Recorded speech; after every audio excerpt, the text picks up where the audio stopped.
dengan tema hari ini kita akan ngomongin the future of design after pandemic.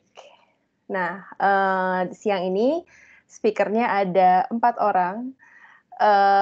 Yang pertama adalah Miss Shinta Jiwatampu. Beliau adalah Program Director dari Fashion Design. Silakan Miss Shinta. Hai. Lalu ada Sir Dino Agusto. Selain seorang profesional PR specialist, beliau juga seorang lecturer di fashion business. Mana Sir Dino? Selamat siang, Miss. Hai. Hai. Lalu ada Sir Teddy Suteja. Beliau adalah Program Director dari Graphic Design LaSalle College Jakarta. Dan yang terakhir speaker kita adalah Teddy sudah menjawab. Terakhir adalah Miss Santi Aloysius, Interior Design Lecturer sekaligus co-founder dari Domicilium Studio. Hai, Miss Santi. Halo. Halo, oke. Sebelum kita mulai nih,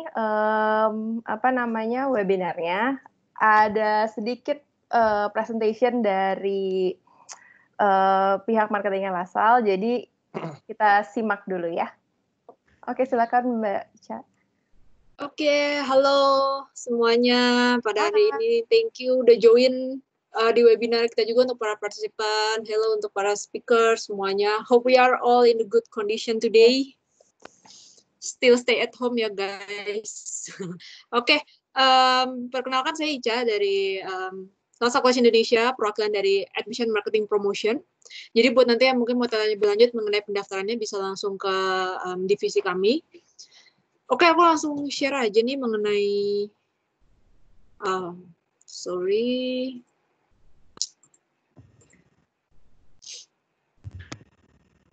Oke.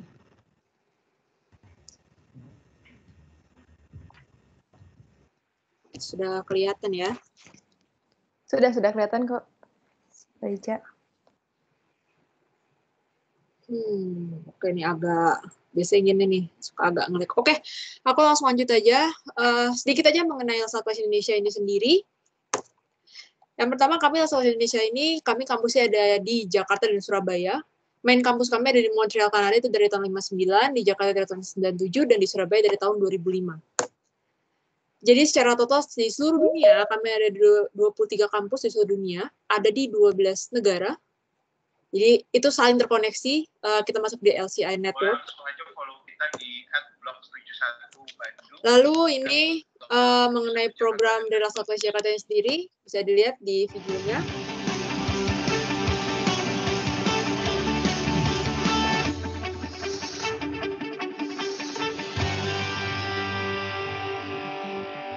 Oke, that's for LaSalle College Jakarta. Lalu ada LaSalle College Surabaya.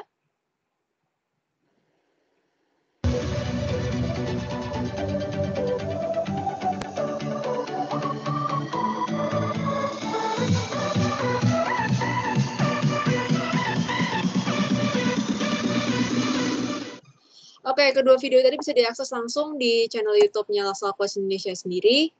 Nanti bisa lihat video-video lain juga. Ada Q&A juga dari program director dari masing-masing program.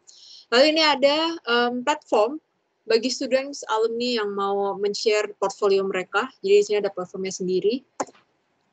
Nah, kalau tadi mungkin videonya agak cepat, sebenarnya kita programnya ada apa aja. Itu ada fashion design, fashion based, interior design, graphic design, photography, artistic makeup, business management, dan manajemen creative industry. Qualification-nya kami ada program sarjana, durasi 3 tahun, ada bachelor pathway. Pathway ini jadi kita nanti bisa pathway dengan LaSalle College Melbourne. 2 tahun di Indonesia, 1 tahun itu di Melbourne untuk ambil bachelor level. Lalu ada juga international diploma 2 tahun, dan ada international certificate 8 bulan sampai 1,5 tahun. Apa aja sih keunggulannya kalau misalnya masuk di LaSalle College Indonesia ini sendiri, a part of jadi student dari LaSalle College Indonesia ini sendiri, ada international curriculum, kita pakai international curriculum, lalu international diplomanya langsung dari Kanada. Qualified lecturers, jadi lecturers ini kita sendiri bukan cuma sekedar lecturer, dosen, tapi mereka juga expertise, bekerja di bidang itu, turun langsung di bidang itu. Private class, 20 student maximum per class. Lalu kita punya industrial project and internship juga untuk student-studentnya. Punya career center, dan ada portfolio section seperti yang tadi sudah saya tunjukkan di awal. Nah, ini Untuk entry requirement-nya, yang pertama pasti lulus SMA minimum, atau kalau di international school, dia finish A-level, punya interest di design fields, of course, biar menjalani juga lebih senang. Lalu minimum age-nya 16 tahun. Nah, kalau masuk di LASAL ada tes masuknya juga, tesnya berupa English test dan psychology test, lalu intake-nya ada di Januari, Mei, dan September. Jadi info juga nih, kita udah buka September intake pendaftarannya. Jadi kalau yang mau daftar langsung segera karena limited seat juga. Nanti bisa langsung hubungi admission marketing tim kita. Nah, ini untuk new programnya dari LaSalle College Jakarta kita punya Management of Creative Industry. Dan di LaSalle College Surabaya kita punya Business Management. Oke, jadi please don't hesitate to contact us, Admission and Marketing Department for more info. Bisa di WhatsApp, bisa di telepon. Jadi line kita tetap aktif kok, walaupun kita semuanya sekarang sedang work from home. Tuh, jadi telepon aja, dicatat nomornya, nanti kita juga bisa share juga. Mau DM, Instagram, boleh di-follow Instagram kita di LaSalle Indonesia. Kalau mau lewat Facebook juga bisa di LaSalle College Indonesia. Tadi lewat YouTube sambil nonton videonya, sambil komen, sambil tanya, boleh. Itu masih akan dijawab juga oleh tim Admission Marketing Department. Lalu bisa juga lewat website, itu bisa lewat information request di www.lasallecollege.ac.id. Kayak gitu. Nah, kenapa juga aku infokan untuk segera daftar, karena masih ada promo early bird dan promo-promo lainnya. Nanti for detail, jangan lupa untuk kontak kita di platform-platform berikut ini. Oke, gitu aja mungkin dari kami, tim Admission Marketing Promotion dari LaSalle College Indonesia. Mungkin aku kembalikan lagi waktu tempat ke Miss Bone as a host. Thank you. Thank you, Ika. Have a good Terima webinar kasih. all. Thank you. Oke, kita balik lagi ke topik utama kita. Tapi sebelum dimulai, ada sedikit rules yang mesti saya sampaikan.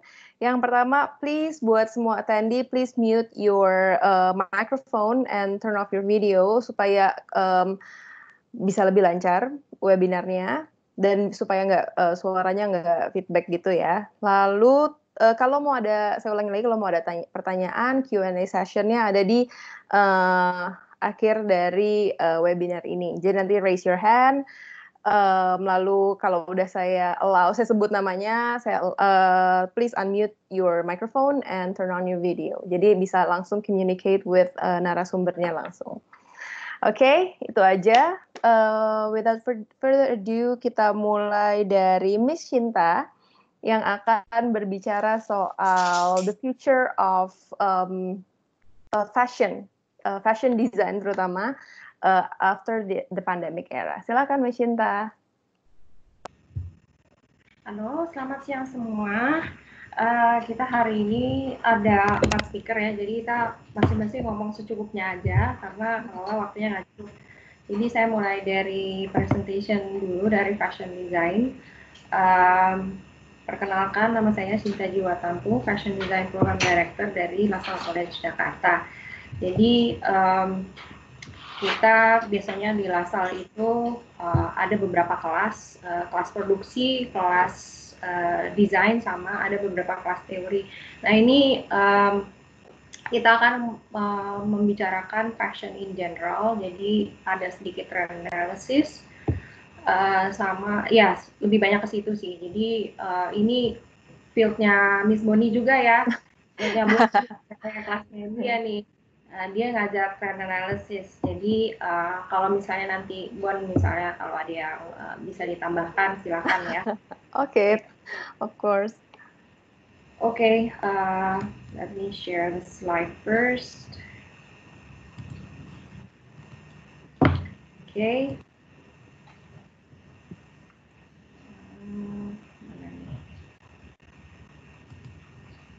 Nah, okay. Jadi as we know, sekarang kan setelah ya ini semua di luar prediksi ya COVID ini. Jadi ini semua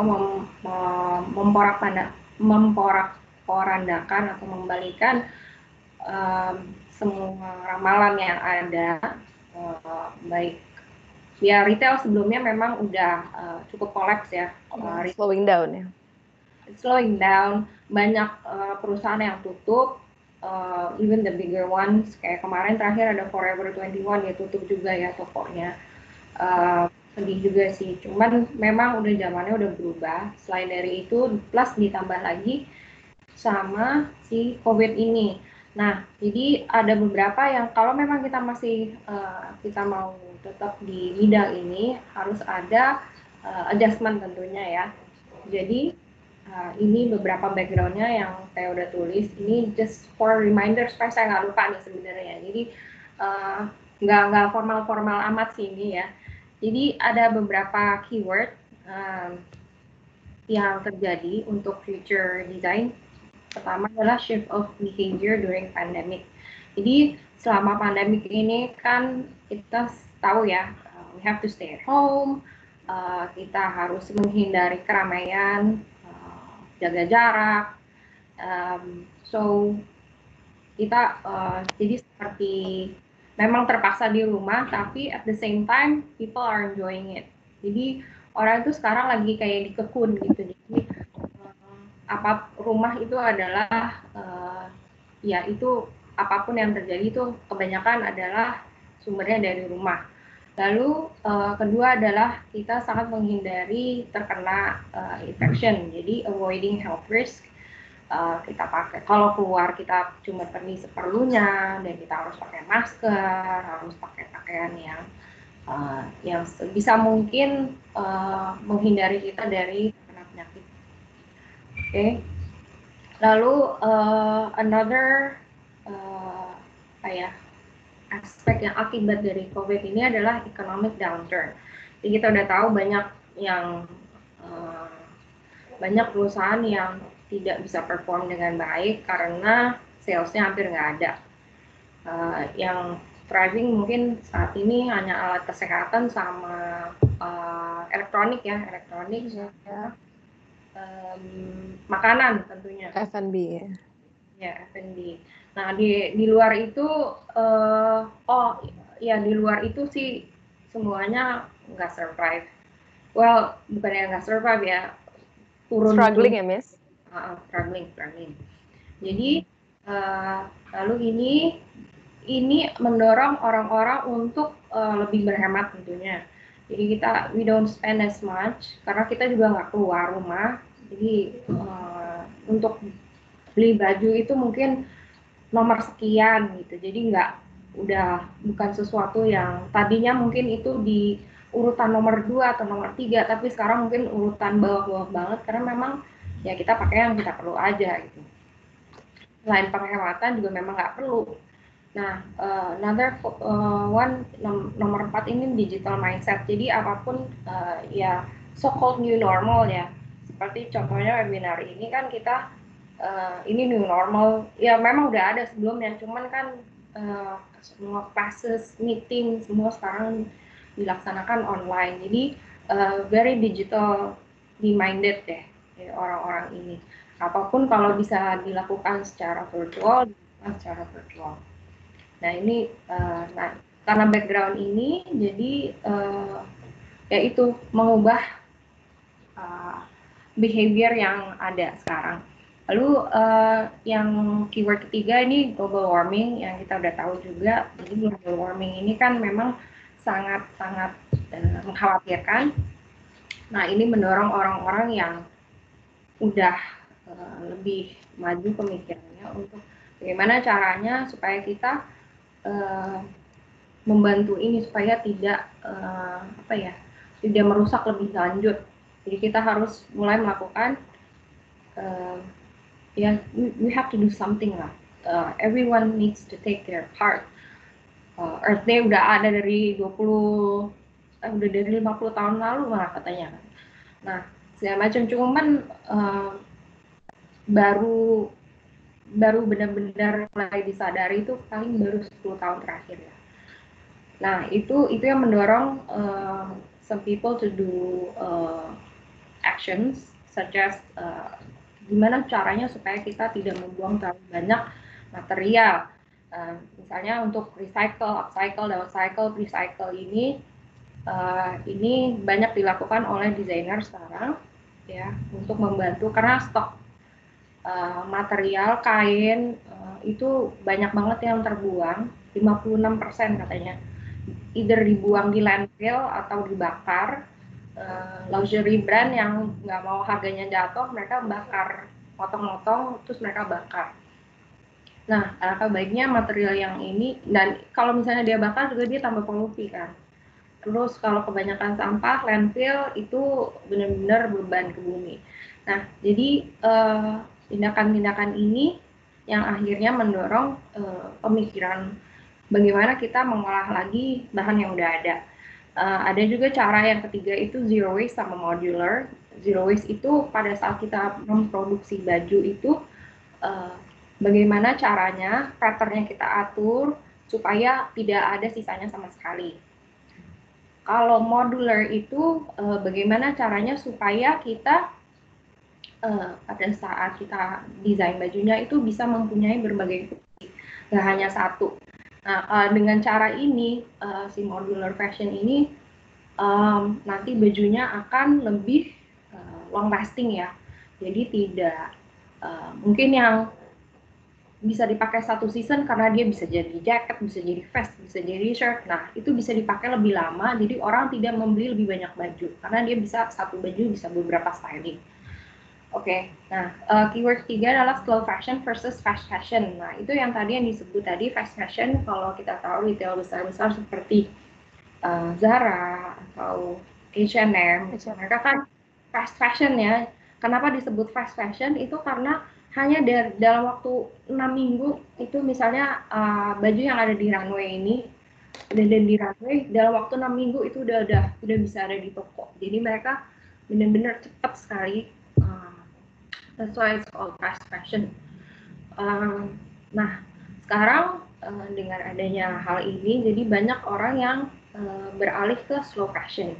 Mungkin memang harganya tidak murah, ya, karena it takes more time. Kita cari bahan yang lebih berkualitas.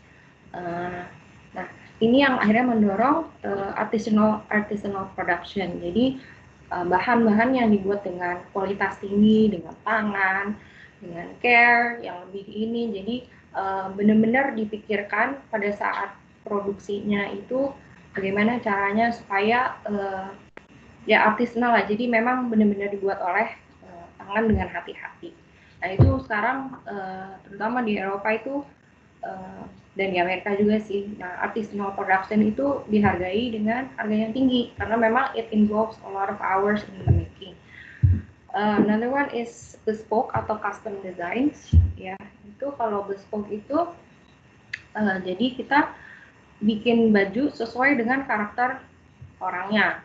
Maksudnya ukurannya dibuat sesuai dengan ukuran orangnya. Jadi nggak mass production.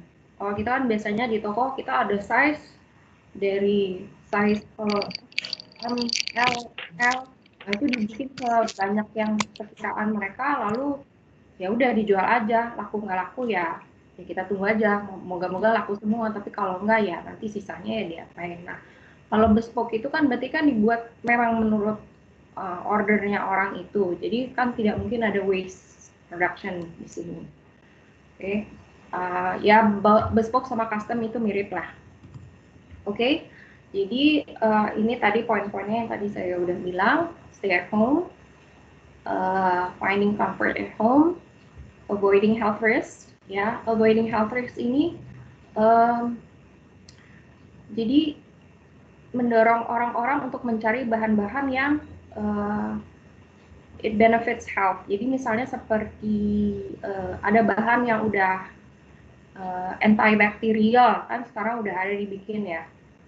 Misalnya Uniqlo, ada juga brand-brand yang lain, mereka ada bikin yang antibakterial, UV protection, yang segala.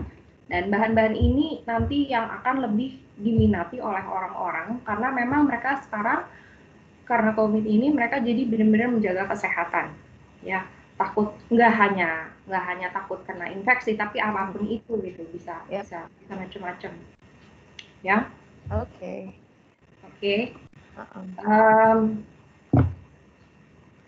Oke, ini tadi juga saya udah bahas recycle, zero waste, ya. Ini contoh gambar upcycle, jadi dari bahan atau baju yang udah ada diolah kembali menjadi style yang baru. Nah ini contohnya ya. Upcycle materials using jumpsuit, long coat, bomber jacket, all upcycle from hand-dyed muslin samples. Jadi ini salah satu contoh ya yang bisa kamu lakukan. Oke, nah ini adalah contoh modular jacket. Nah ini kalau kita lihat di sini, jaketnya ini bisa dicopot dari collarnya, jadi detachable ya, collarnya dua-duanya, sleeve-nya juga. Nah ini kan jadi kita bisa mengkreasikan, kita mau pakai sesuai, kalau panas ya kita copot aja sleeve-nya. Kalau lagi pengen lebih casual, ya collarnya aja dicopot. Jadi itu ya terserah kita. Kalau lagi mau aneh, ya pakai aja sleeve-nya satu, yang satu dipakai. Biar lebih edgy ya, Miss ya ceritanya. Oke. Terus, Ya. Miss?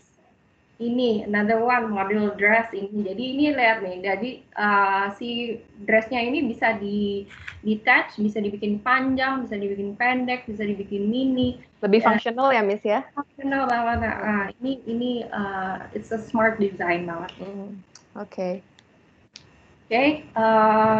Tadi, nah, I was talking. We have the smoking, we have all these things that come. Nah ini video, ini kan slow fashion ya, I was talking about slow fashion. Nah slow fashion ini bespoke, ini seperti contohnya Hermes.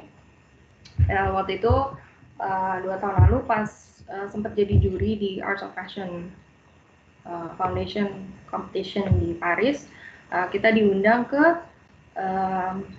exhibitionnya Maison Martin Margiela, dan ada 2 ya, jadi yang previous work-nya dia selama 20 tahun sama yang sekarang ini, sama yang pas dia lagi di Hermes.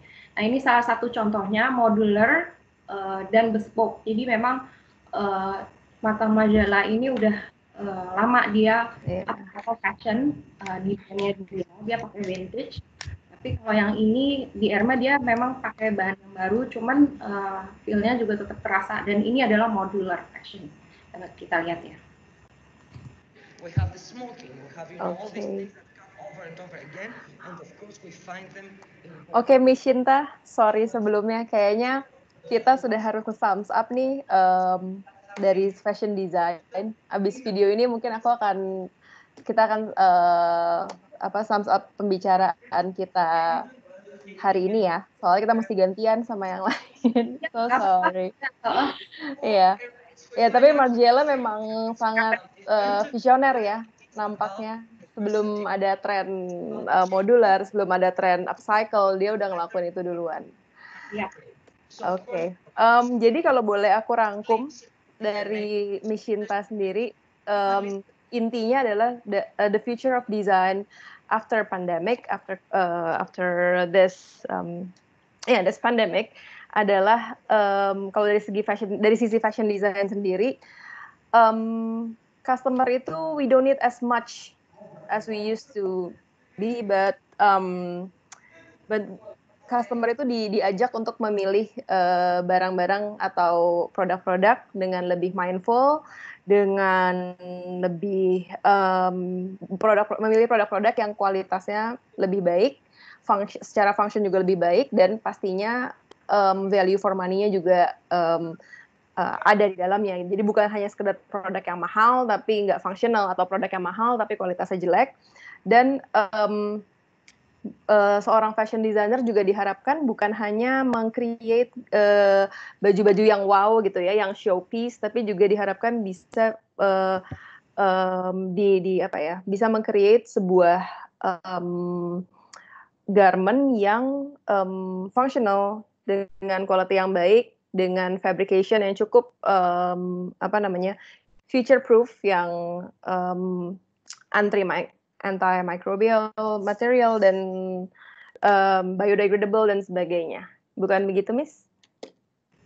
Ya betul, dan desain-desain yang lebih long lasting, klasik itu mungkin untuk sekarang lebih tepat.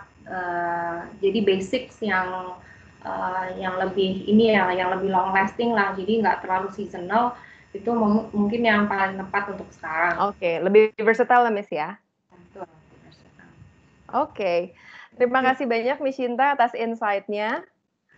kalau begitu berikutnya supaya kita bisa catch up material semua, saya persilahkan Sir Teddy dari graphic design untuk menjelaskan kira-kira apa sih yang akan terjadi di graphic design after pandemic ini. Oke, halo semuanya. Perkenalkan saya Hai. Teddy. Ya, saya di sini program Ya. director dari graphic design. Oke, ini saya ada sebuah slide. Saya mau siapkan. Sir Teddy, sorry Ya. for interrupt. Buat teman-teman Icak Oh. Yaman, boleh tolong di dimatikan turn off dulu videonya. Sorry. Kamu eksis loh di antara 100 orang Iya. Boleh dibantu? Oke. Thank you.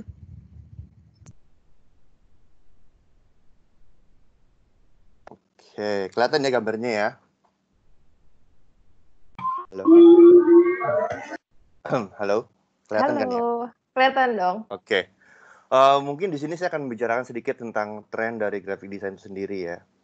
Mungkin kita nggak akan mundur terlalu banyak dari tahun 20-an, 30-an. Mungkin kita nggak mundur sejauh itu ya. Tapi kita mungkin ada sedikit perbandingan aja dari sebelum pandemik atau bahkan mungkin 10 tahun, 20 tahun yang lalu ya. Mungkin yang penting di sini adalah kita untuk mengerti pembagian dari tujuan dari graphic design itu sendiri ya. Yaitu kita di sini kan hanya ingin memberikan komunikasi secara visual, memberikan sebuah message kepada pemirsa atau klientel atau publik yang berupa visual. Ya, visual di sini gabungan antara banyak elemen, ada fotografi, ada ilustrasi, ada tipografi, juga elemen-elemen dari color ya. Nah, mungkin yang menurut saya yang akan terjadi dan akan menjadi sebuah tren adalah sebuah pergeseran ya. Pergeseran di sini maksudnya adalah dari tren itu sendiri. Mungkin kalau kita lihat dari 20 tahun, 10 tahun yang lalu, we see a lot of design grafis atau style yang berupa grunge atau deconstruct, mungkin seperti Stefan Fleckmeister atau Paula Scher atau David Carson, di mana teks dan tekstur itu sangat berperan. Banyak tipografi yang tidak mengikuti dari grid system, kemudian seperti kayak collage, kemudian seperti layering. Hal tersebut secara visual memang sangat menarik, mudah untuk dikenali dan gampang untuk dilihat sebagai sebuah hasil karya art gitu ya. Tapi sepertinya hal tersebut menjadi sebuah masalah untuk sekarang ini, yaitu di mana saat-saat ini kita sangat memerlukan informasi itu secara cepat. Ya. Informasi itu harus kita dapatkan secara cepat, secara benar, dan secara full. Karena di hari-hari seperti ini pun kita merasa informasi itu sangat penting. Informasi tentang kesehatan, informasi tentang banyak hal ya dari dunia ekonomi, politik, dan sosial dan budaya, terutama mengenai kesehatan sekarang ini ya. Kita ingin tahu update dari pandemik ini seperti apa, berapa jumlah kasusnya dan lain-lain hal sebagainya. Kita juga ingin tahu informasi-informasi dari pemerintahan, dari DKI, dari Pemprov, kapan PSBB dan lain sebagainya. Itu semua berperan. Termasuk di dalamnya adalah infografis. Nanti kita akan sedikit berbicara tentang infografis. Juga pada umumnya masyarakat ingin mendapatkan informasi itu secara tepat dan secara cepat. Memang sekarang ini kita apa-apa maunya cepat ya. Kita maunya order makanan langsung datang. Kita pesan barang langsung dapat. Sama halnya dengan grafis. Kita tidak mau bertele-tele melihat sebuah poster untuk figure out ini maknanya apa sih, ini artinya apa sih, kapan dan di mana sih acara tersebut. Jadi mungkin hal-hal seperti ini dari tren yang kita lihat dari grunge atau deconstruct ini akan sedikit bergeser ya. Untuk ini kita sekarang bicara secara lokal, secara Indonesia atau mungkin Jakarta, tapi sama aja sih, mungkin saya rasa di Indonesia juga sangat ini ya. Sebelum mungkin sekitar 5 tahun yang lalu, sebelumnya saya ingin katakan kalau tren dalam graphic design itu mungkin bergerak sedikit lambat ya, sedikit lambat dibandingkan dengan fashion mungkin. Mungkin fashion ada peribahasa yang mengatakan 2 days you're in, tomorrow you're out, atau mungkin dia berganti setiap season. Tapi untuk graphic design di sini bergerak jauh lebih lambat, mungkin sekitar 2 atau 3 tahun, bahkan ada beberapa tren yang bertahan sampai sekitar 5 tahunan. Jadi tidak mungkin tren itu dalam graphic design itu bergeser secara seasonal atau bahkan secara per tahun, itu saya rasa terlalu cepat ya. Mungkin dia akan bertahan secara 2-3 tahun. Yang baru-baru saja kita lewatkan adalah tren-tren seperti tropical, tren-tren seperti ini, di mana penggunaan warna, penggunaan elemen-elemen dari pohon kelapa dan bunga itu sangat sangat kental. Dan juga ini mungkin ini adalah turunan dari tren sebelumnya ya, yang kalau kalian masih ingat tren sebelumnya mungkin saya bisa katakan adalah tren-tren seperti hipster atau Americana yang kental dengan warna-warna yang agak sedikit lebih gelap, dan juga dengan tipografi Americana tua yang banyak menggunakan script dan seasonal seperti kayak fall atau winter foto-fotonya. Nah, ini adalah balasan dari itu, di mana kita sudah enough dengan hipster, dan enough dengan Americana, bertolak belakang kita celebration dengan hal-hal yang berbentuk dalam tropical. Banyak menggunakan script, banyak menggunakan warna-warna yang lebih cerah. Jadi kesannya sedikit vacational ya, seperti liburan lah.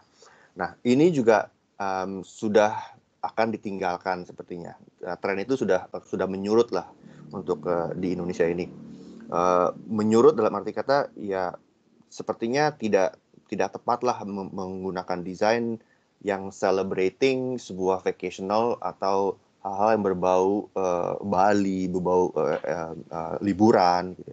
Dimana kita semua stuck di rumah, kerja di rumah dan nggak bisa kemana-mana gitu ya. Sepertinya tren-tren ini it's on its way out, and we are seeing a new set of trend gitu ya.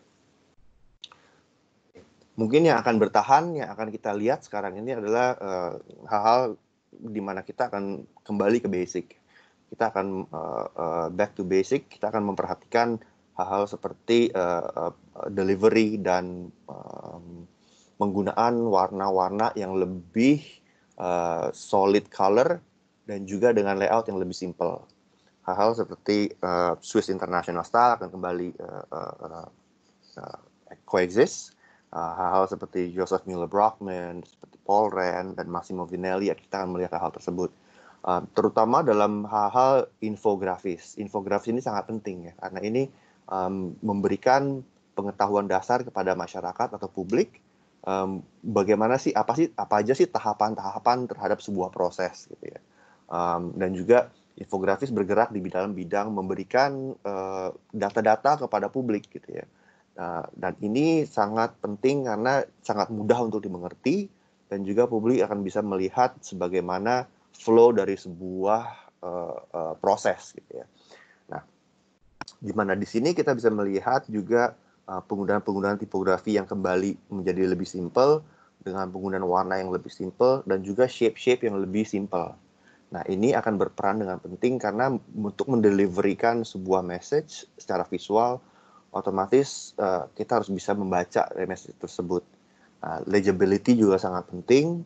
Kita harus bisa membaca sebuah message atau desain secara cepat gitu ya. Bahkan di bawah 15 detik kita udah bisa tahu, oh ini acara apaan, kapan, di mana, dan juga siapa membawa acaranya kalau misalnya itu ada sebuah webinar atau sebuah acara. Dan juga prosesnya dan sebenarnya dan ini adalah acara apaan, apakah ini acara fashion, apakah ini acara graphic design, apakah ini acara musik, itu ya tentunya akan mempunyai flavor yang berbeda-beda, tapi akan menjadi sebuah tren di mana itu akan menjadi jauh lebih simpel. Kalau kita melihat mungkin tren-tren di Indonesia yang mungkin yang sudah 2 atau 3 tahun belakangan ini sangat kental, Kalau kita lihat dari branding itu sendiri, karena branding itu sangat penting ya. Karena kita sehari dari kita bangun tidur sampai kita tidur lagi, kita melihat sekitar 6.000 sampai 10.000 brand atau logo ya. Tapi yang kita ingat itu kita hanya ingat sekitar 100 sampai 200. Kenapa bisa begitu banyak 6.000 sampai 10.000? Karena tanpa kita sadari brand-brand itu adalah brand-brand yang either kita nggak peduli atau brand-brand yang udah kita sangat terbiasa. Ya segitu banyaknya 6.000 sampai 10.000. Mungkin kalau kita di rumah aja nggak kemana-mana, mungkin sekitar 6.000-an.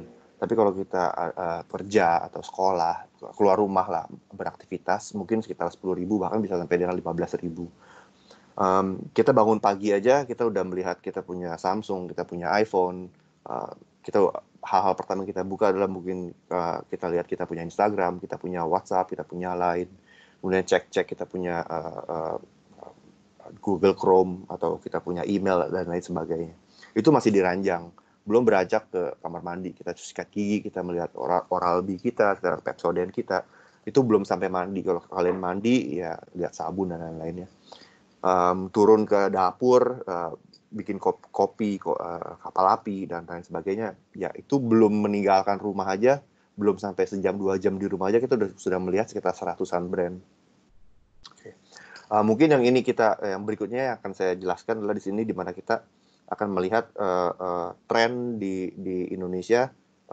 Saya nggak spesifik ini trennya dan brandnya brand apa, mungkin, tapi yang kita aware dan kita sadari bersama adalah tren-tren yang saya rasa sangat universal dan unisex ya.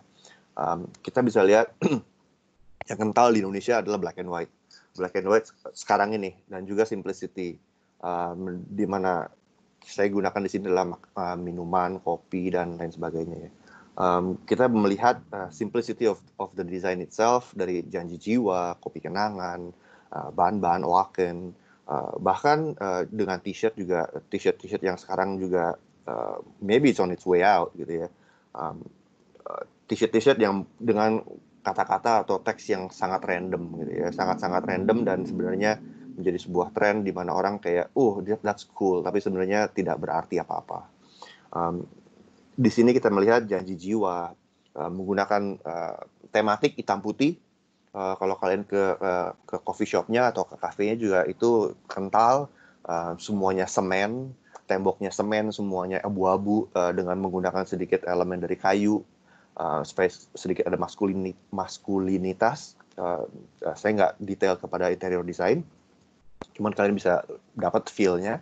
Kemudian juga kopi kenangan juga sama, trennya mirip dengan janji jiwa, atau bahkan Oaken Lab yang bikin shaving cream dan beauty products. Tapi juga di sini karena kita berada di Asia, banyak elemen dan kental dari influence dari either dari Korea atau dari Jepang. Yaitu kalau kita lihat bahan-bahan, sebuah ilustrasi yang sangat simple dan juga cute gitu ya, orang bisa bilang. Itu juga menjadi sebuah tren di Indonesia. Berikutnya adalah t-shirt. Nah, untuk kedepannya, apakah ini akan berlanjut? Saya rasa hitam putih ini masih tetap berlanjut, walaupun maybe it's on its way out. Tapi yang berikutnya akan terjadi di Indonesia, saya rasa sebuah simplicitas dari desain dan logo dan branding digabungkan dengan digabungkan dengan warna-warna yang lebih simple. Jadi mungkin lama-lama orang akan sedikit bosan ya dengan implementasi dari black and white yang ada di sekarang ini. Jadi warna-warna solid akan kembali digunakan untuk menjadi sebuah highlight dari desain itu sendiri sih. Saya rasa untuk saya sih cukup segini aja sih. Oke, Teddy, terima kasih. Terima kasih. Kalau kita rangkum nih, kurang lebih berarti trennya akan ke arah desain yang bukan hanya memikirkan estetik, tapi fungsional juga ya?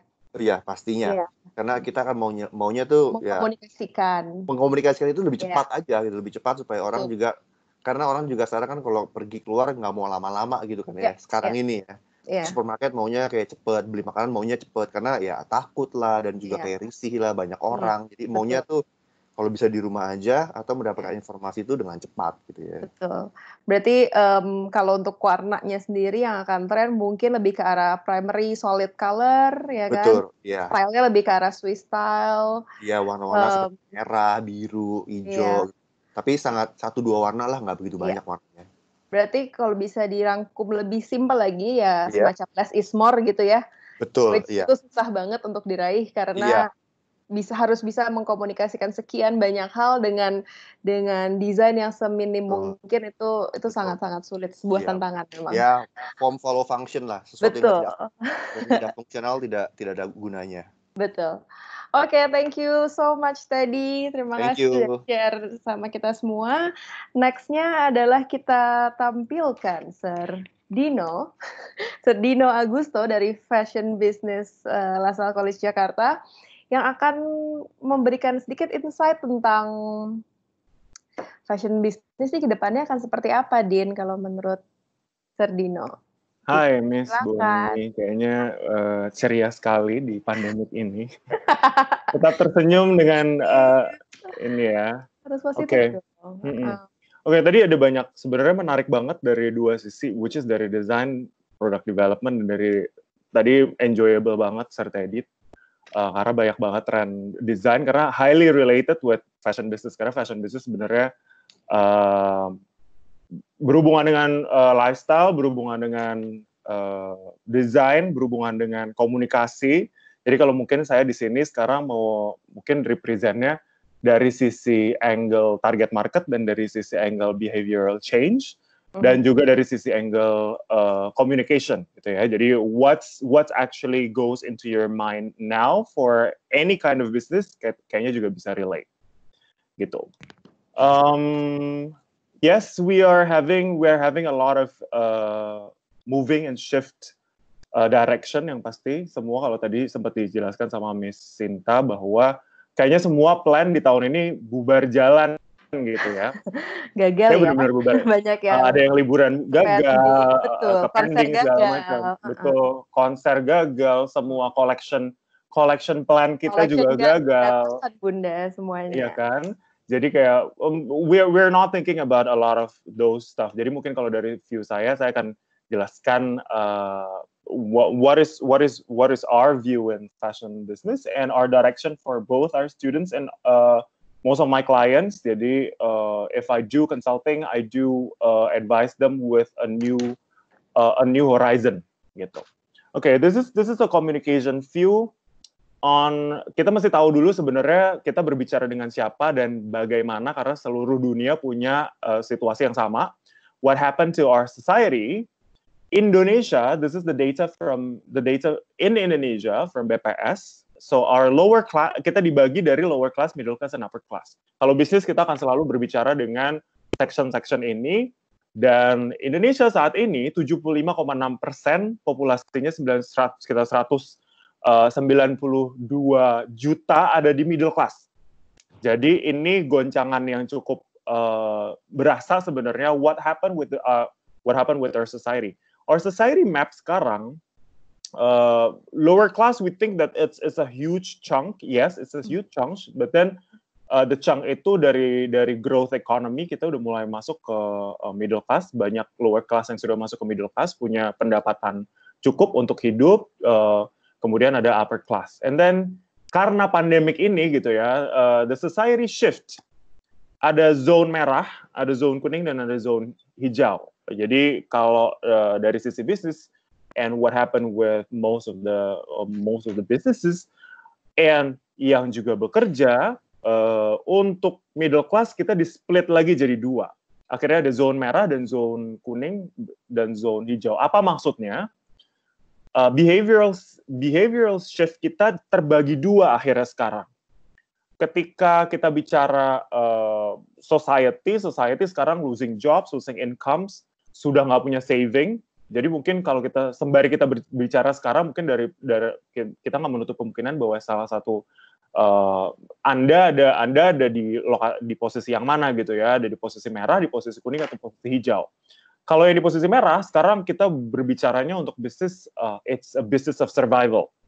People are moving back home, udah nggak bisa ada pemasukan, ya harus cut cost, harus creating survival businesses. Kayak mungkin bisa dilihat juga banyak bisnis yang udah mulai berubah. Tadinya jualan baju, sekarang jualan hand sanitizer, jualan masker. Yang tadinya mungkin jualan luxury, terus berubah juga, misalkan sekarang jadi jual peye, jadi jual rendang. Artisanal bakery gitu ya. Nah, tiba-tiba bakery, tiba-tiba yang tadinya nggak pernah masak, tiba-tiba orang tua jadi bergabung. They have to survive, right? So this class is supposed to be surviving class. Surviving class berbeda dengan shift yang lain, which is ada dua kelas lain yang sekarang kalau yang di social media, kalau kita di business and communication, yang paling cepat kita bisa adjust adalah social tweets, social discussion. Apa sih yang ada di social media dan social discussion adalah pertama bosan di rumah, bosan. Oke? So, kalau yang merah ini udah nggak bisa bosan. Kalau yang merah ini harus cari nafas terus. Tapi ada dua zone lain yang harus mengatasi kebosanannya itu, which is zone kuning masih punya tabungan untuk bisa bertahan hingga akhir tahun. Kemudian ada yang zone hijau yang memang perusahaannya masih terus berjalan tanpa ada kegiatan fisik utama. Jadi ya highlights-nya kalau dari sisi saya and what's real on public, which ada orang yang sedang survival dan ada orang yang sedang mencari well-being. Well-being, work from home, entertainment. People look for health and people look for happiness at home. Ada DJ at home, ada olahraga yoga at home, meditation at home. And socially connected, socially connected. Kayak webinar ini, ya udah kita mau socially connected. Ada juga level, Sorry Din, sorry ganggu. Soalnya kayaknya screen-nya Dino ini agak freeze deh. Bukan agak freeze sih, tapi freeze. Karena dari tadi slide-nya nggak bergerak tuh, Din. Bergerak dari yang mana? Oh, coba ya. Dari view apa tuh tadi? Communication view atau dari apa tuh? Yang awal-awal, sorry. Oke. Oke. Yes. Oh, pantas, jadi takutnya nggak nyambung ya? Betul, nanti gagap orang. Okay. Thank you, Miss Bonnie. Tadi society map-nya jadi seperti ini. Tadi mungkin kalau sempat keputus, society map-nya lower class, middle class, dan upper class. Dibagi menjadi dua, zone merah, zone kuning, zone hijau. Kemudian berubah lagi, ini behavior-nya. Yang sekarang behavior yang sekarang, tadi kita bagi dua, ada yang survival dan ada yang mau cari well-being. Ada juga, surprisingly enough, untuk luxury class atau untuk kelas yang upper class, they are looking for well-being, of course, and they're still looking for self-actualization. Mulai cari galeri dari rumah, melukis, expecting a lot of wines at home, jadi wine and dine, masaknya juga masak yang upper class, yang chef at home, hot pot at home. Nah, itu they're on the self-actualization. Ada juga philanthropy, donation masih terus berjalan. Ini situasi yang sekarang berubah ya. Jadi people are now changed in their own manner. Kalau dibilang tadi we are at the same storm with the different boats. We are always been like that for the longest time. We are different boats and different storm. But then mungkin ada beberapa yang bisa naik helikopter, jadi nggak menikmati storm. Ada juga yang naik kapal-kapal lain tersebut. Knowing this from communication and from business, there is a lot of chances. Jadi nggak usah khawatir sebenarnya, karena survival bukan harus jualan makanan semua. Kalau saya ada beberapa klien yang akhirnya shifting to makanan, I think that's like the best way to do because you can do it at home. But there's a lot of things that you can do, especially in fashion business or business in general. Dan yang paling penting sekarang untuk adjust communication approach-nya. So what we need to do, adapt. Remember to always adapt, because tadi kalau udah tahu behavioral change, ada yang mau survive. Kalau kita bicara cari well-being di second class to the upper class, cara komunikasinya udah totally beda karena kita kepisah dan ada gap di tengah-tengah. Adjustments, what you need to do on this adjustments is ini kayaknya. Nah, ini tadi ada animasi, kayaknya animasi harus dipindah ke atas. Oke. Nah, adjustment-nya ada dibagi dua, how to communicate and what to communicate. You always remember how to communicate with people and what to communicate. This is also applied to your communication plan ke depan untuk brand-brand apapun, mungkin untuk bisnis apapun, mau yang baru mulai ataupun yang sudah berjalan. Yang pertama, how to communicate the platform. Remember 3 top Google search during this pandemic, even before, during tough times. This is adapted during 2008 and 2018 crisis. People go during tough times. People go for humor entertainment. Cara platform Anda untuk menyampaikan sesuatu through humor and entertainment. Yang kedua, personal development. Yang ketiga, facts and public service announcement, PSA, public service announcement, atau pengumuman-pengumuman pemerintah. Nah, kalau ketika Anda mencari angle untuk berkomunikasi secara social media atau berkomunikasi bisnis, this is like the best platform to go for. I'm not suggesting what kind of business you should. You can do your own business now. Maksudnya sekarang masih bisa berjalan, tapi the first thing that you need to do is to communicate, right? What to communicate? Through humor, through personal development, and through facts and PSA.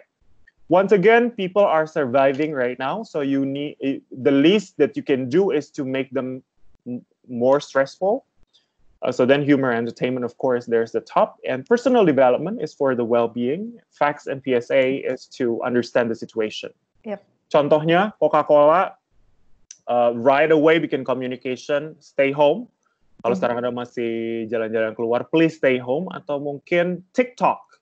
This is very interesting. If you go, your brand sekarang lagi bingung mau ngapain, jualannya gimana, try TikTok. Whatever that you can do that entertain people. People goes TikTok download is the highest during this pandemic, even for other age group. So information are easy. Tadi kalau menyambung dari Sir Teddy, information are easy within few seconds. You need to deliver the message. Yep. One of them, salah satunya kalau nggak bisa desain, kalau nggak sempat desain, designer udah nggak masuk kerja, udah nggak bisa bayar karyawan, go for social media, especially TikTok and Instagram. Saya nggak berusaha jadi Generation Z, but then that's the reality. We need to adapt, ya. Yeah, we need to adapt. Yeah, of course. If you don't know and you don't understand, talk to your kids or talk to your nephew, talk to the younger generations how to deliver. Yeah, how to deliver the message, because somehow that's what happens in the world. Yang kedua, what to communicate, which is the content. Yang harus diingat juga, mungkin can be personal, can be your own business. The message yang perlu disampaikan dalam kontennya adalah, first, the least that you want to do to people is to be fake. People are now trying to understand informasi. Kita nonton TV aja, kita bener nggak sih? So then, the first thing that you want to do is to be honest. If you are struggling, then you say you're struggling. If your business say that you are slowing down, then you are slowing down. True. Be honest, because then people can relate. Karena orang akan butuh jujur gitu ya. Yeah. Kalau ketika what happened that you're real, then you're honest. And the second is to create relationship. You want to create a good relationship with your customers. Always not to sell, but then making relationship. And then the last one is well-being. Well-being itu protecting people to stay home, but then still develop themselves at home gitu. Jadi mereka tetap mengembangkan.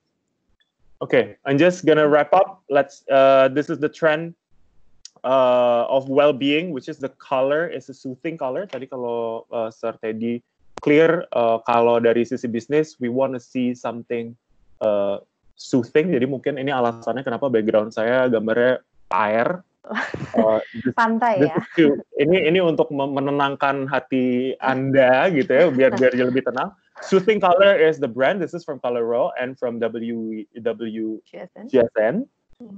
And then contohnya, I'm doing something for part of my family, and this is Soothing Color with a mindful message, which is you can do through arts, well-being, in case you want to do something for your brand or you want to do something for yourself to the society. make sure that you develop their well-being, because a lot of Yes. people are surviving and a lot of people True. are trying to look for entertainment all the time, and people are trying to find their best self at home. Yep. So this is what Correct. happened with the business itself. Okay, I think that should be coming from me. The key message from business now is to deliver the message to people that we are optimistic. I think that's important. Yep. True. Karena masa-masa depressionnya udah selesai. Kalau Anda culture shock, kalau secara teori dan secara scientific culture shock itu cukup 1 bulan. Even pandemic. Kita udah Pandemic 2 bulan lebih ya. Yeah, itu kita udah masuk ke 2 bulan, which is we are looking for the future. If you're still shocked, it means that you are way behind. Kalau sekarang kayak masih, oh my god, bisnis gue hancur, itu udah harusnya sebulan yang lalu. Udah lewat ya. Harusnya udah bisa move to, udah bisa pivot, udah bisa adapt dengan keadaan yang terjadi saat ini. Turn the way around to be delivering, at least if you have to be adjusting to some business model. True. Business modelnya to be optimistic. Although optimistic itu melihat sebuah celah aja udah optimis. Iya. Ya, jadi sekali. optimistic is looking for a small part of your business to be developed in the future. And then the second is restorative. You have to recover again. I think nggak bisa bersedih-sedih ya, nggak bisa. Sebenarnya kalau kita bicara sebulan lalu, mungkin kita masih bisa support other businesses. Oh, businesses are suffering. But then now, everyone in the world are udah tahu that we all suffer in a very different way. But then, how do we respond to that? True. For businesses and most of my clients sekarang kita mulai inject. And then students kita sudah inject semuanya dengan message utama to be optimistic and to be restorative. Yes. I think that should be it for me. Thank you so much, Sir Dino. Terima kasih, insight-nya menarik sekali. Saya nggak perlu nge-sum up semuanya karena udah jelas ya. Nanti kalau ada pertanyaan sekali lagi bisa ditanyakan di akhir presentation ini. Lalu untuk speaker kita yang terakhir adalah Miss Santi dari interior design yang akan ngebahas sedikit soal, nggak sedikit sih, akan ngebahas soal the future of design after pandemic in interior design, terutama di public spaces. Silakan, Miss Santi. Halo semuanya, selamat siang. Iya. Oke, saya sekarang mau share screen. Coba.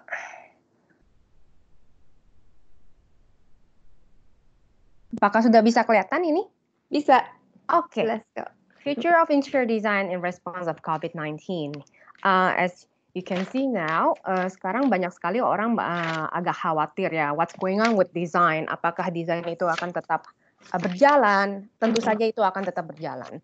Tapi sebelum itu saya ingin memperkenalkan diri saya. Nama saya Santi Aloysius. Saya sudah mengajar di LaSalle College dari 2013. Saya juga mempunyai suatu perusahaan interior architecture yang bernama Domicilium Studio, specializing in commercial spaces and hospitality since 2009, dan juga di MDO, a product design firm since 2018. Jadi saya akan membicarakan tentang 5 poin yang akan menurut saya ini cukup menarik. What's going to happen right now and after pandemic? Okay, because of this pandemic, there's a lot of people actually working from home. So they are combining virtual and physical environment together. There's a lot of video conferencing spaces needed at home and workspaces juga. Mungkin juga kalau di kantor-kantor mereka perlu tempat yang lebih soundproof dan juga dengan daylight yang bagus ataupun lighting yang bagus. Kalau misalkan video conferencingnya itu dilakukan pada malam hari, dan acoustic is a key gitu.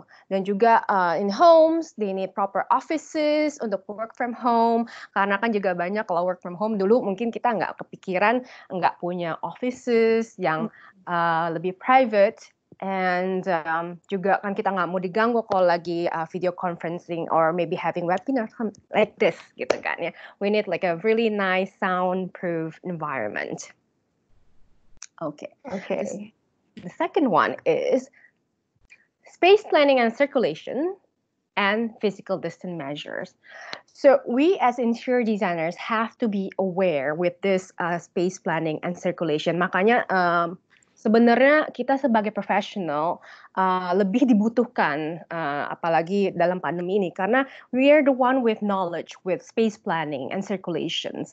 Jadi sekarang with this current situation there's gonna be like personal bubble.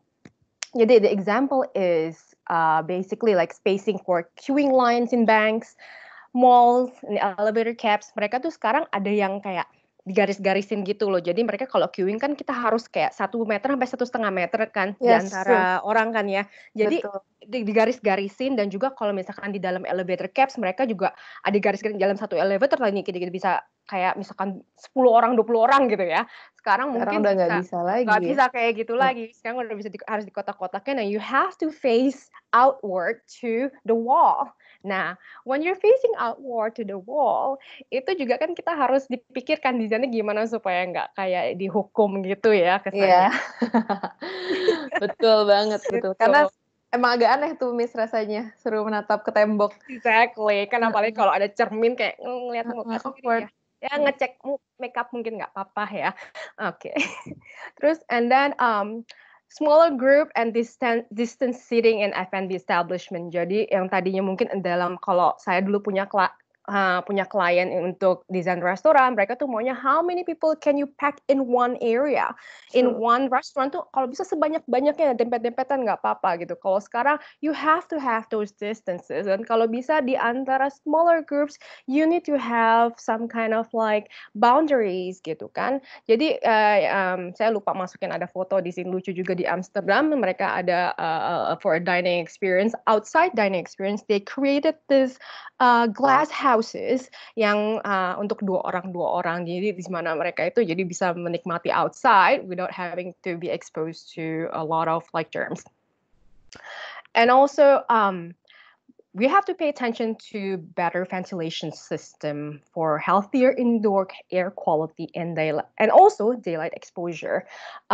Mungkin juga banyak yang kalau pandemi sekarang kita terkungkung banyak di rumah. Kalau rumahnya enak, kita kan betah. Tapi kalau misalkan kayak kos-kosan yang kasihan itu adalah kos-kosan yang tidak ada yang nama window. There's no good air ventilation and the daylight nggak pernah tahu di luar siang atau malam hujan atau gimana kita nggak tahu kan it's really bad karena kalau misalkan ada germs atau apa it will get trapped there gitu kan lembab lagi Miss ya lembab ya kan apalagi kalau kamar mandi ada di dalam kos-kosannya dan mungkin ada bau dan lain-lain mungkin a lot of these things could change in the future especially untuk kayak apartments or more like a smaller sizes residentials. Okay. Number 3, I think we as designer, we have the responsibility to rethink the selection of materials and design with public health in mind. Jadi apapun yang kita pilih itu materialnya harus ada bersifat antibacterial, easy to sanitize the services, dan juga untuk safety, basically untuk public safety and health. And in terms of color, kayak Serdino tadi bilang, soothing color palettes is in trend right now. Jadi mulai agak ke pastel lagi, yang warna biru, yang warna-warna yang kalem ya. For this calming effect, karena banyak orang having this anxiety, right? Yes. Because we don't know besok kayak gimana, kita aja nggak ngerti kapan PSBB selesai gitu kan. Betul. Jadi we have to have that nice calming environment as well. And then also karena sekarang juga ekonomi juga agak sedikit slowing down, we have to be more aware about using locally made products and materials with better economical value. Plus, it is easier for you to obtain the material karena nggak jauh-jauh ya, dan nggak ada import duties dan juga kan pelabuhan nggak ditutup. Kalau misalkan masih dalam national ini masih bisa ya.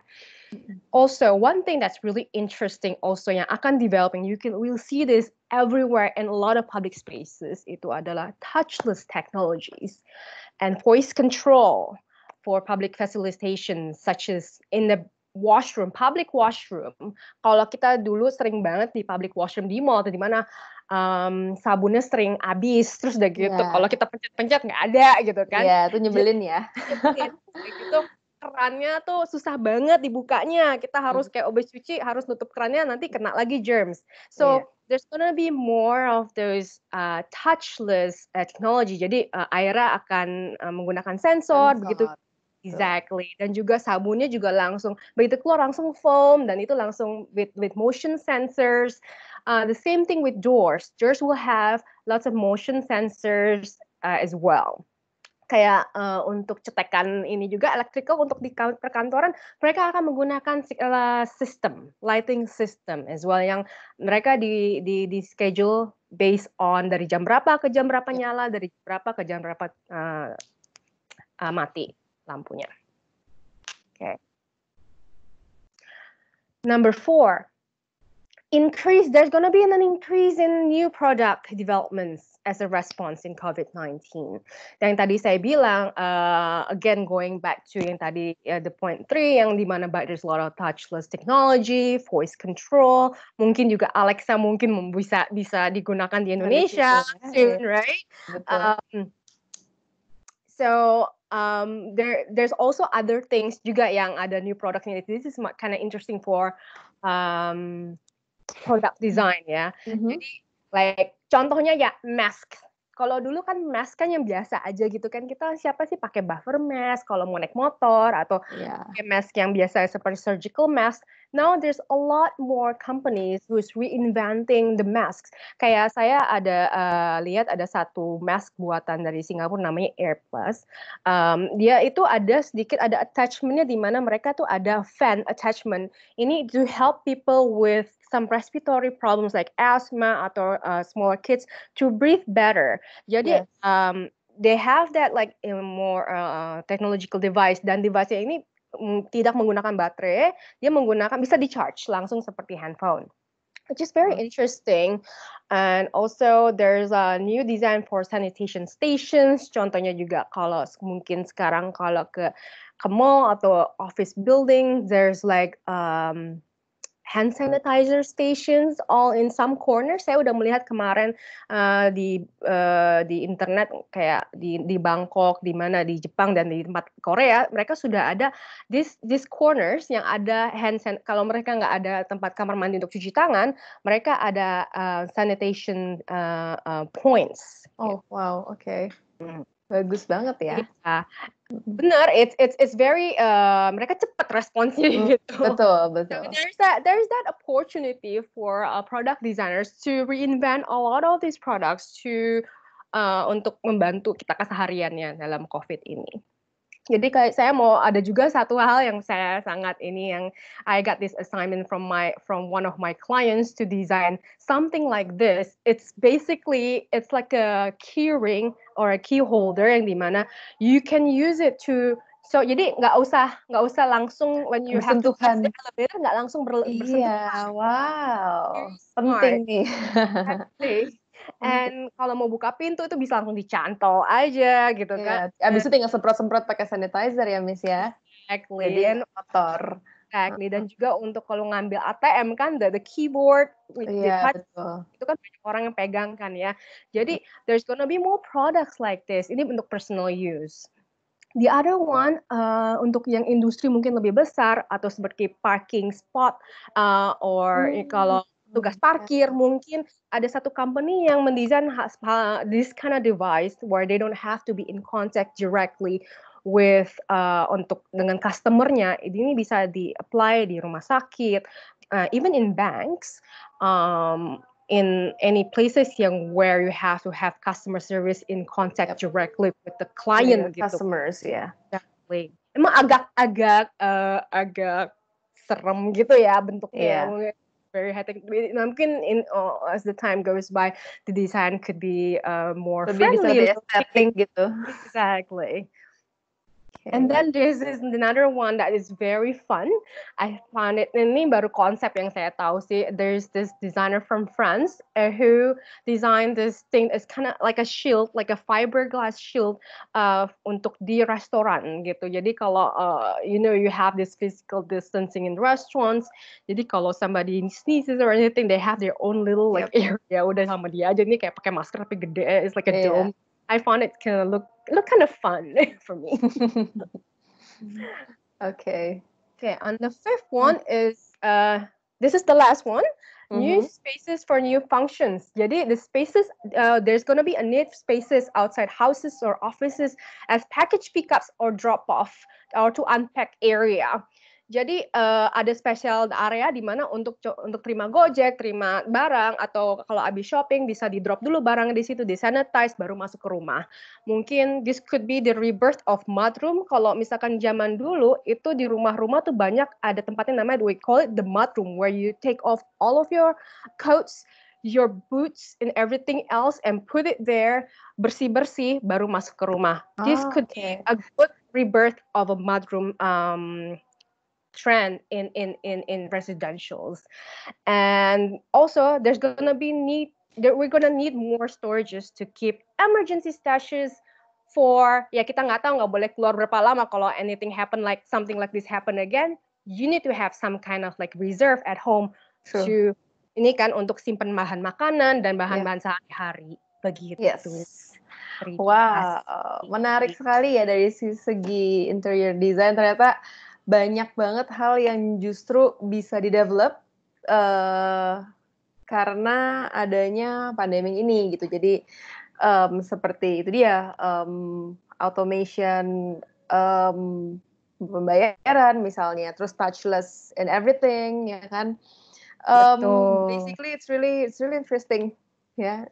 Jadi nggak dilihat sebagai sesuatu yang negatif aja terus menerus, tapi memang justru kondisi ini bisa menstimulate para desainer untuk lebih produktif, untuk jauh lebih dengan survival instinct yang tinggi bisa meng-create sesuatu yang menarik dan pastinya functional. This could be a process to a better future.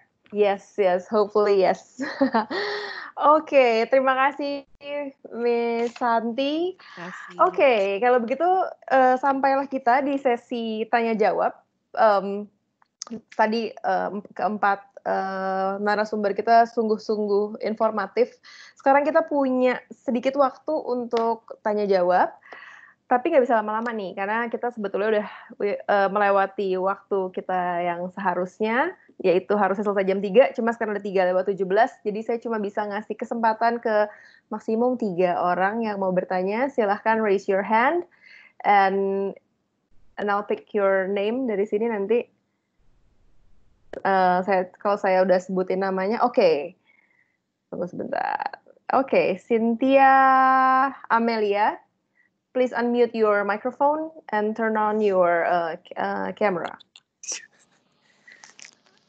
Atau kalau belum pakai alis nggak apa-apa, microphone aja. Wah, sudah terlanjur gimana? Nggak apa-apa, it's okay. Hi, you look good. How are you? Ya, baik-baik. Apa kabar?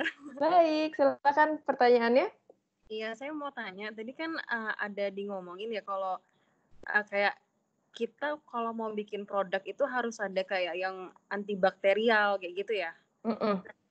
Saya kan lagi mau bikin bisnis sepatu baru. Nah, saya bingung gitu loh cara mengaplikasikannya. Maksudnya kayak bahan yang antibakterial kah atau kita kasih kayak pelapis supaya nggak ada noda kayak gimana gitu ya.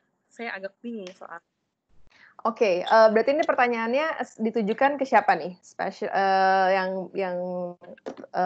Yang kamu pengen dengar jawaban dari sisi yang mana nih?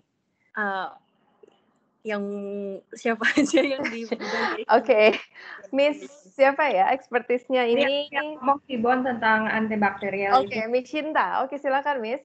Oke.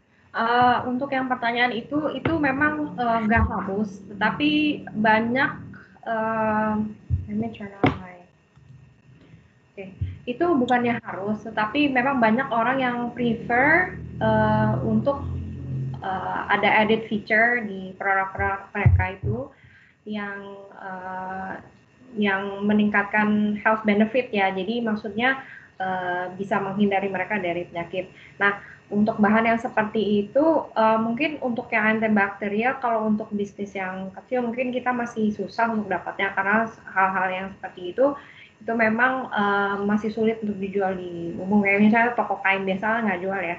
Nah, kalau itu untuk yang ini mungkin yang bisa kita apply sekarang itu adalah yang punya pelapis. Kayak misalnya linen, ada yang linen yang coated linen itu, jadi yang ada pelapisnya gitu, seperti ada pelapis karetnya atau ada pelapis ya itu yang ada coatednya itu yang bisa untuk menghindari supaya nanti ada misalnya ada splatter atau apapun itu liquid kan, jadi mungkin atau bahan yang waterproof seperti nylon juga bisa. Jadi bahan-bahan yang seperti itu yang ada seperti bahan pelapisnya yang bisa kita pakai untuk saat ini. Gimana Cynthia dengan jawaban Miss Cinta? Oke, thank you so much. Oke, thank you. Berikutnya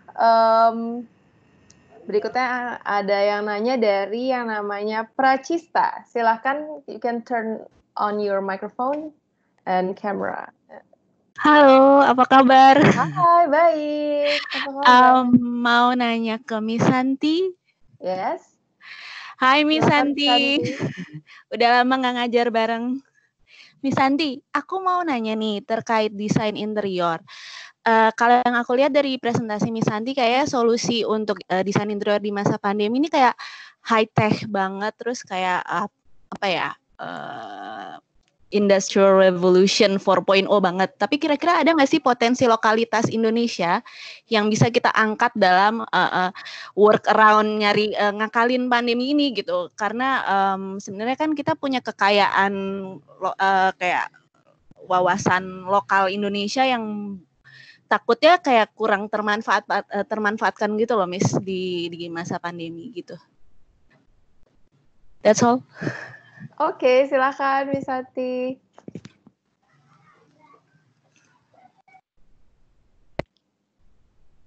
Halo, Miss Santi. Halo, Miss Santi. Halo, sorry. Internetnya agak aneh tadi. Saya juga nggak dengar apa-apa tadi.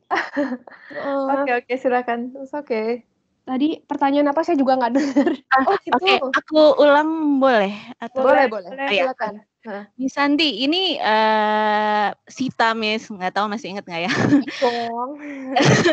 Miss Santi, kalau aku lihat kan dari segi fashion sama dari interior juga semuanya kayak kebanyakan solusi di era pandemi ini kayak very high tech, terus kayak ya canggih gitu loh, dan sangat international, sangat Industrial Revolution 4.0 banget. Tapi gimana sih cara kita ngegali lokalitas Indonesia? Ada yang kira-kira potensinya bisa kepake nggak, Miss, untuk ngakalin pandemi ini gitu, dari segi desain tentunya?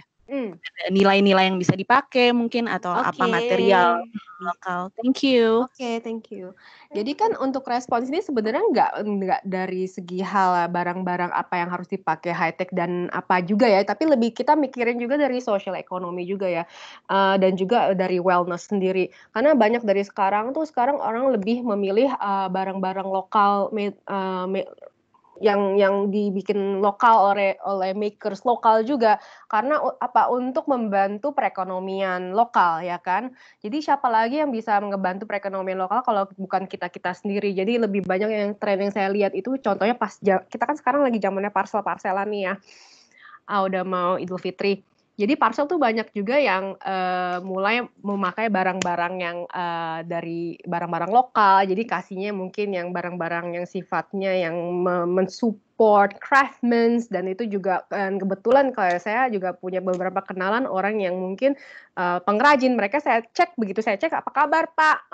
Rame Bu, saya dapat pesanan parcel, alhamdulillah gitu kan. Jadi hal-hal seperti itu yang mungkin bisa yang banyak orang punya respon yang baik, dan juga banyak proyek-proyek sekarang yang tadinya bisa spek barang-barang untuk luar negeri, dari luar negeri maksudnya yang diimpor, tapi sekarang kan susah mau masuk ya, pelabuhan ditutup. Mereka beranjak ke local Ke makers, daerah local ya. furniture makers juga gitu. Jadi lokalnya itu nggak cuman dari segi project, tapi dari lokal and everyday living juga mereka mulai mengarah ke situ juga. This is a good opportunity untuk local industry sebenarnya untuk menjadi lebih kreatif lagi untuk mendesain dan memberikan banyak solusi dan banyak ini lagi pilihan juga.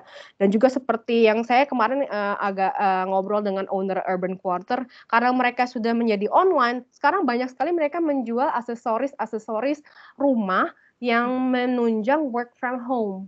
Dan juga biar space-nya lebih zoomable ya. Exactly, biar cakep gitu kan Jadi background-nya. tuh nggak panci gitu. Background-nya jadi lebih cakep, mulai kayak renov dikit yang bisa yang mungkin yang nggak terlalu costly gitu kan ya. Terus juga yang agak lebih seneng dikit lah, jadi kayak mentally jadi lebih bersemangat dikit lah, nggak terlalu down banget gitu. Betul. Gitu. Oke.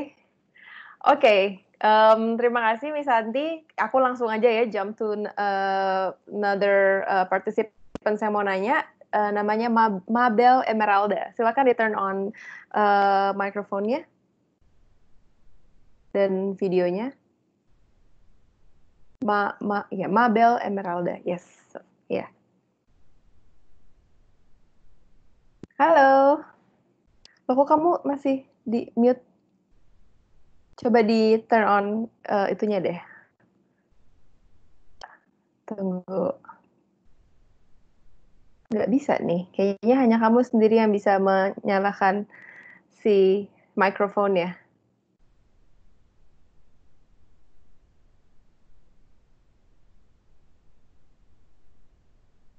Gimana?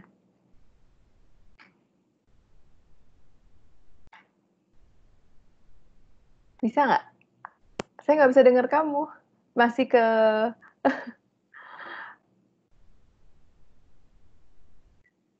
Can you unmute yourself? You have to unmute yourself. Sudah. Ini masih lambat, masih... Ikonnya belum berubah soalnya. Sorry. Coba.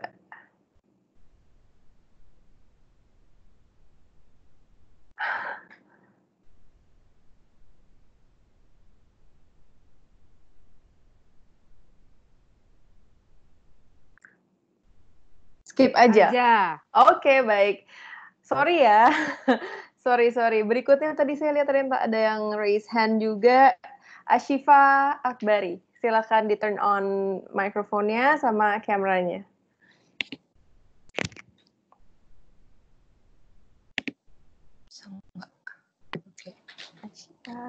Hai, Sasa. Tadi saya mau tanya, halo Miss, apa kabar? Hai, kamu gimana kabarnya? Baik, alhamdulillah. Lagi libur. Ada termasuk jadi company yang salah satunya beralih ke masker. Oke, that's good. At least masih ada ininya ya. At least kamu masih bisa berkarya gitu. Masih, alhamdulillah. Oke, mau nanya langsung aja.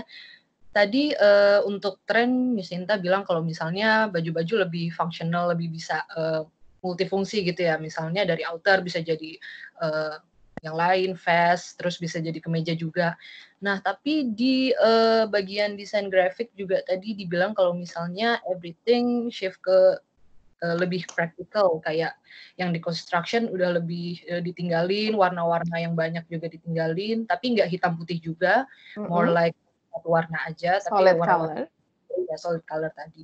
Nah, di situ apakah bisa disamain? Kok satunya harus apa? How to explain it? Yang satunya modular dan bisa di apa ya istilahnya? Agak bagian orang. It's not that practical. Emang fungsinya banyak, tapi dalam kita harus utik-utik stuff di baju kita takutnya nggak praktikal, tapi di graphic design bilangnya lebih ke praktikal. Apakah itu bisa disamaratakan ataukah ada solusi lain gitu, Miss, pertanyaannya? Oke. Saya boleh bantu jawab sedikit nggak?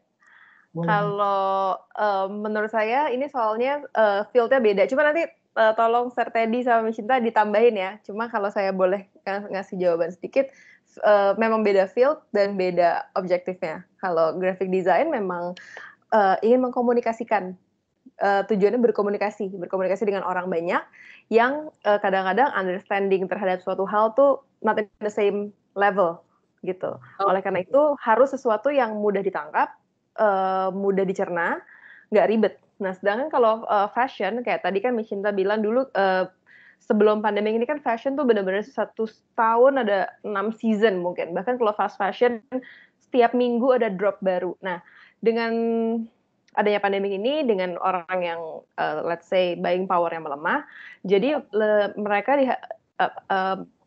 diharapkan bisa lebih mindful dalam memilih. Oleh karena itu, baju-baju yang diproduce pun juga diharapkan bukan baju yang hanya bisa dipakai sekali, habis itu dibuang.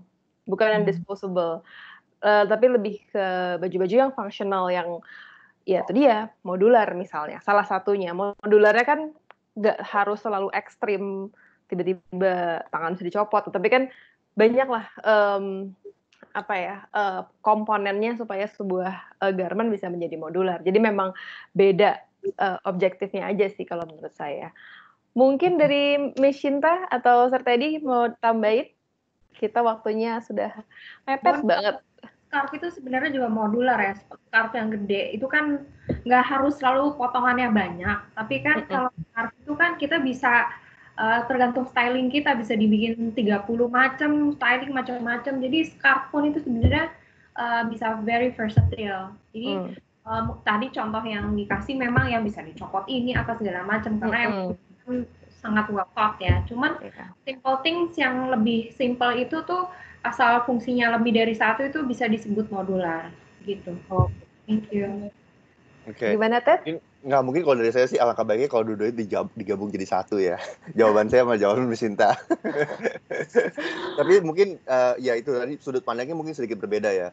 Tadi Bonnie udah jelaskan tepat banget. Mungkin semester depan Bonnie bisa ngajar di graphic design aja. Jangan gitu dong. Dipajak ke graphic design. Tapi itu sebenarnya dua buah sisi yang berbeda ya. Di mana modular itu mungkin dimaksud dengan Miss Shinta adalah di mana kita sekarang sangat kalau bisa berhemat, kita berhemat deh gitu secara finansial ya. Maksudnya dalam arti kata kita belanja dan kita menggunakan barang itu secukupnya aja. Kalau misalkan suatu barang bisa berfungsi jadi dua atau tiga, ya kenapa enggak gitu ya. Mungkin ya, saya nggak berbicara dengan fashion, mungkin banyak hal juga seperti itu. Kalau misalnya kita bisa pakai sekali, 2 kali, atau 3 kali yang tadinya kita buang, kenapa nggak kita pakai lagi aja sekarang nih, nggak ada salahnya kok gitu. Mungkin itu dari sisi sebuah produk ya. Tapi kalau dari sisi sebuah visual, saya rasa yang kita mau adalah tadi segala sesuatu itu lebih cepat aja, lebih cepat dalam arti kata kita dapat menerimanya dan kita bisa baca, kita bisa ngerti message-nya itu dengan cepat gitu. Jadi kita udah nggak mau lagi nih sebuah desain yang kompleks gitu ya, ribet visualnya. Gitu ya. Ya secara visualnya kita nggak mau kayak desain itu kompleks, karena ya apalagi sekarang kita mau segala sesuatu itu lebih cepat lagi gitu. Walaupun kita udah di generasi apa sih Z ya. Ingat kalian bukan milenial. Iya. Milenial itu kita. Iya betul. Milenial yang jadi jangan GR dulu kalau orang-orang disebut milenial. Suka salah aja tuh memang kadang-kadang. Itu kesalahan memang. Kesalahan fatal ya. Iya. Oke. Terima kasih Teddy, terima kasih juga Sasa. Thank you udah jelas jawabannya ya. Thank you. Oke, thank you.